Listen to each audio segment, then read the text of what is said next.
البطولات. زيزو في الاهلي ولا في زيزو مضى في الاهلي، خد على مسؤوليتي. مضى في الاهلي. مضى في الاهلي. بس هل هيكمل في الاهلي؟ دي علامه استفهام. زيزو مضى بالفعل، لان انا زي ما قال الكابتن حلمي النادي الاهلي، او زي ما بتقول يا ابراهيم، من يناير كان في كلام. لان مجلس اداره الزمالك، مع احترامي ليهم كلهم طبعا، هم ادوا الفرصه. انا بالنسبه لي انا جات لي فرصه، طب ما انا اجدد معاه. دائما في تاخير. زي بالظبط عندك اكرم توفيق. اكرم توفيق. ايوه.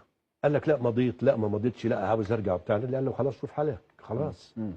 بعد كده فكر انه عاوز يرجع تاني، النادي قال لك خلاص. النادي الاهلي مؤسسات، يعني مؤسسه ان هو عارف بينظم نفسه. بس هل زيزو اللي كان طالب 80 مليون والزمالك مثلا كانوا هيوفر له 70، هل دول هياخدهم من النادي الاهلي؟ اشك. هياخدهم من بره النادي الاهلي. ما بس مش من النادي. ايوه. طب ما هو الزمالك كان هيعمل كده برضه. بس دي هتسبب مشكله عندك في غرفه الملابس. انا قلت ايه يوم الجمعه، قلت حصل اتفاقات كبيره جدا جدا، وانا بتكلم على موضوع الاهلي. واحده من ضمن الاتفاقات انه ما سيؤمن في عقد زيزو عند وجوده في الزمالك من رجال اعمال ومن خارج التعاقد هو ذاته يا كابتن مصطفى، ما سيؤمن من النادي الاهلي. من النادي الاهلي. مظبوط. مظبوط كلامك مظبوط. فعشان كده انا بقول لك زيزو مضى للنادي الاهلي.